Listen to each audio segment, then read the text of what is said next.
Bonjour, je voulais vous faire une seconde vidéo sur le petit logiciel MacManage qui permet d'envoyer en Wi-Fi vos programmes de broderie vers les machines fouillées équipées de l'écran A15 qui a le Wi-Fi ici. Ne cherchez pas, si vous ne l'avez pas, c'est que vous avez une ancienne version. C'est sur les nouvelles versions. Ce que je vous ai pas dit dans la première vidéo, il est nécessaire d'aller sur A15 Machine Manager. Non, A15 Machine Search. Donc, alors attendez, je vais essayer de me mettre dessus. Voilà, ici. Voilà. Une fois que vous avez mis votre Wi-Fi, bien sûr, vous soyez sur le même Wi-Fi entre la machine et l'ordinateur portable. Donc là, il a repéré une machine qui s'appelle, qui a un numéro d'IP 192 168 43 145. Donc c'est ma machine, il n'y a pas de souci. Donc attention, le pare-feu m'a bloqué. Le pare-feu m'a bloqué pour utiliser ce logiciel-là. Donc j'étais obligé de désactiver le pare-feu car c'est un logiciel peu connu en Europe. Ça c'est le premier point. Et vous pouvez aussi rencontrer, je l'ai installé sur un ordinateur très récent, donc Windows 10.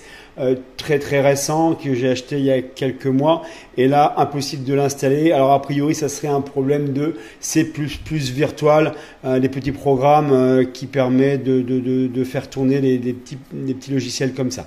Donc je vous laisse regarder de votre côté. Si vous avez un ordinateur un peu ancien, je pense que vous n'aurez pas de problème d'installation, mais veillez néanmoins de faire attention au pare-feu qui peut vous bloquer au démarrage. Peut vous empêcher de le pare-feu va vous empêcher de connecter la machine ici. Vous ne l'aurez pas ici. Voilà. Donc, et puis pour l'installation, essayez de voir avec les C+ virtual, petit logiciel, petit programme que vous pouvez installer en parallèle pour essayer de faire accepter ce logiciel MacManage sur votre ordinateur Windows 10 récent. Donc là, j'ai remis sur un ordinateur un peu plus ancien, Windows 10 aussi, mais là, ça s'est bien installé. Voilà, je n'assurerai pas vu que c'est un petit gadget, je n'assurerai pas l'assistance ou le dépannage si vous rencontrez des problèmes. Voilà. Donc ici, j'ai fait en bas Input Design. Voilà, j'ai fait Input Design et donc j'ai été chercher un petit logo qui s'appelle Aurore. Je vais maintenant pouvoir choisir la couleur, plutôt l'aiguille. Donc je vais broder avec l'aiguille 3. Voilà. Donc l'aiguille 3 qui va correspondre ici à un rouge. Bon, c'est un hasard que ce soit la même couleur, mais voilà, un rouge ici, c'est mon aiguille 3 qui est ici. Voilà, donc je vais pouvoir envoyer le logo sur l'écran. Donc voilà, ici pour l'instant, il n'y a pas. On est sur la page 5.5. Je vais faire donc Send Current Design en bas, voilà. Et donc on va entendre un petit bip normalement. Voilà, donc si c'est un gros programme, vous voyez une barre qui avance ici. Si c'est un petit programme, ça va tellement vite que vous ne la voyez pas. Et donc, le programme est arrivé ici et il est sélectionné. Je l'ai envoyé 2 fois, j'ai dû cliquer 2 fois. Voilà, donc maintenant je vais pouvoir envoyer les couleurs, parce que les couleurs n'ont pas été envoyées encore. Donc, je vais faire para 7. Ok, et là vous connaissez bien cette page-là, je vous le disais tout à l'heure. Donc, c'est nécessaire pour envoyer les couleurs. Donc, je lui demande de travailler avec l'aiguille 3.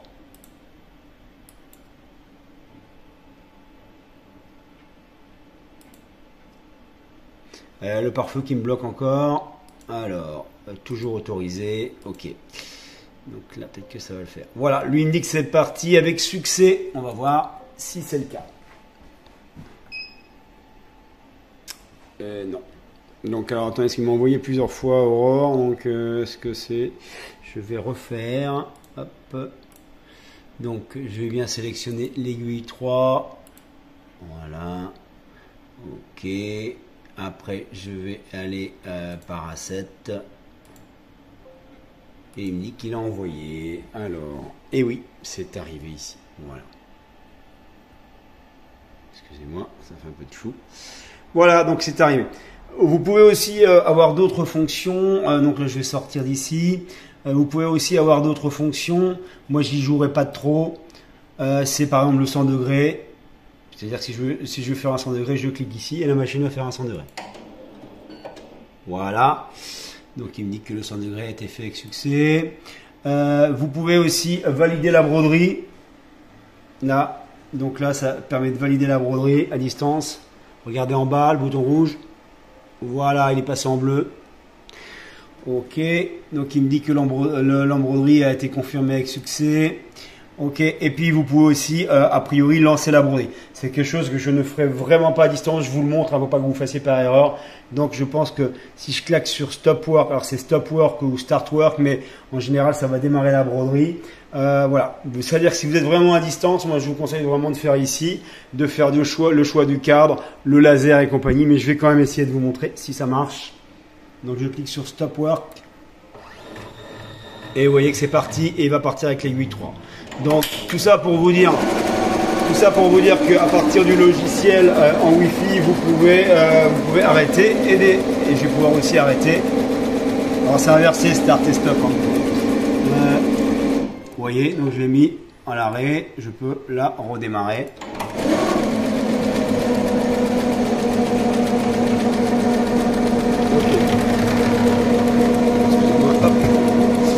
Voilà, donc c'était pour vous parler de ce. Je vais vous le mettre à disposition sur Dropbox avec un petit lien, le fichier.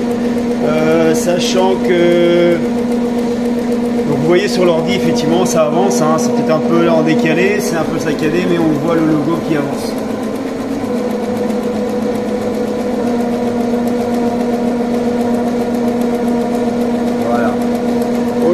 Donc vous voyez qu'à partir à distance, vous pouvez envoyer votre logo, envoyer les couleurs, changer le sens, mais aussi faire un 100 degrés, mais aussi lancer la broderie. Ce que je vous déconseille très très fortement. Ok, parce que vous ne voyez pas sur quoi vous lancez. Si vous lancez sur le cadre, vous n'êtes pas bien. Ok, je vous souhaite une bonne journée, mes clients. À bientôt, au revoir. J'espère que ce petit tuto vous aura servi.